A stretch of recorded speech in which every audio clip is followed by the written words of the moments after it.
নমস্কার সবাইকে এবং আমার এই চ্যানেলে সবাইকে স্বাগতম। তো দেখো, আজকে আবার নতুন একটা ভিডিও নিয়ে চলে এসেছি। তো দেখো, জয়বতী গ্রুপ দিয়ে আবার নতুন আপডেট চলে এসেছে। কাল 22 মে 2024 নতুন আবার জমায়েত করতে হতে চলেছে নতুন একটা আপডেট। তো দেখো, আগামী 22 মে 2024 ইংরেজ বুধবার 2024 তারিখ সকাল 10টার সময় সকাল জয়বতী গ্রুপ দিয়ে লিখিত ও মৌখিক পরীক্ষা কোয়ালিফাইডদের লেবার ডেপুটি শ্রম দপ্তরে অফিস লাইন আগরতলা আসার জন্য আহ্বান করা হচ্ছে। উক্ত দিনে আমরা রিকোয়েস্ট রেটিং এর মাধ্যমে জানানো আমাদের দাবি দেওয়া সরকারের কাছে তুলে ধরব। উক্ত কর্মসূচিতে সকল জেআরবিটি গ্রুপটি লিখিত ও মৌখিক পরীক্ষা কোয়ালিফাইড পরীক্ষার্থীদের উপস্থিত থেকে উক্ত কর্মসূচি সাফল্য মণ্ডিত করার আহ্বান জানানো হচ্ছে। তো দেখো, আমাদের যে পরীক্ষা হয়েছিল কিছুদিন আগে, আমাদের জমায়েত হয়েছিল 7 মে, 13-14 দিন আগে। তো মানে করার পরও কিন্তু কোনো কিছু আমরা সুরা পাইনি। তার জন্যে আমি একজন ক্যান্ডিডেট হয়ে আমি এই ভিডিওটা করছি। আমি মনে করছি যে কাল 22 মে জমায়েতটা করলে হয়তো ভালো হবে। কেননা এখন আবার লোকসভার যে ভোট গণনা রেজাল্টের পরে মানে ওরা চিন্তা ভাবনা করতে পারবে যে আগেও ওরা একবার 7 তারিখ করেছে জমায়েত পরীক্ষার্থীরা, জেআরবি ক্যান্ডিডেটরা এখনও আবার করছে। তাহলে ওদের মানে একটা চিন্তা ভাবনা ওদের একটা স্ট্রং হয়ে যাবে। তোমরা একটু কমেন্ট সেকশনে মতামত জানাবে, কারণ আমিও একজন জেআরবিটি ক্যান্ডিডেট, তার জন্যই আমার ভিডিও বানানোর উদ্দেশ্য।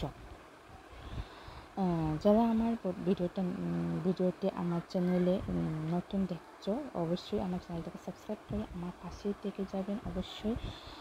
আমি কোনো সোশ্যাল মিডিয়ার লোক নয়, আমি সাধারণ একজন গৃহবধূ, আমি একজন ক্যান্ডিডেট। তার জন্যই ভিডিওটা বানানো হচ্ছে যে আমাদের চাকরির প্রয়োজন সবারই, ভাই বোনদের সবারই। অনেকে আবার ওভারএজ হয়ে যাচ্ছে, আমিও যেমন ওভারএজ হয়ে যাচ্ছি, আরও ভাই বোন আছে, তাদের জন্য আরও মানে সবারই একটা চাকরির প্রয়োজন। সবাই এখন দৈনন্দিন জীবনতে এখন কেমন চলছে সবার একটা জানা আছে।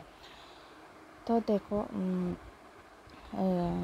ভিডিওটা বানানোর মানে উদ্দেশ্য এটাই যে আমি একজন ক্যান্ডিডেট, তার জন্য মানে আমি সোশ্যাল মিডিয়ার মাধ্যমে দেখলাম যে মানে ফেসবুক বা ইউটিউবে গিয়ে দেখছি যে এমন নতুন আপডেট আসছে, নানান ধরনের জেআরবিটি দেখছি, যে তার জন্য মানে ভিডিওটা বানানোর উদ্দেশ্য আমার। তো দেখো, মানে অনেকে বলছে যে আগামীকাল মানে সে বুধবার, তো কালকে মানে জমায়েতটা করলে কি ভালো হবে, মানে পরে ভোটের শুনানি মানে ভোট গণনার পরে লোকসভার, তারপরে জমায়েতটা করলে ভালো হবে। অনেকে যে সোশ্যাল মিডিয়ার মাধ্যমে দেখলাম যে কমেন্ট সেকশনে অনেক কিছু।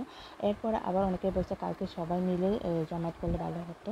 আবার 7 তারিখে যে জমায়েতটা হয়েছে তখন কিন্তু বেশি একটা লোক জমা হয়নি। তো কালকে যদি আমরা আরও প্রচুর লোক দিয়ে জমায়েত হই তাহলে তো আমাদের জন্য আরও স্ট্রং হবে, ওরা আরও চিন্তা ভাবনাটা ওদের কঠিন হয়ে যাবে।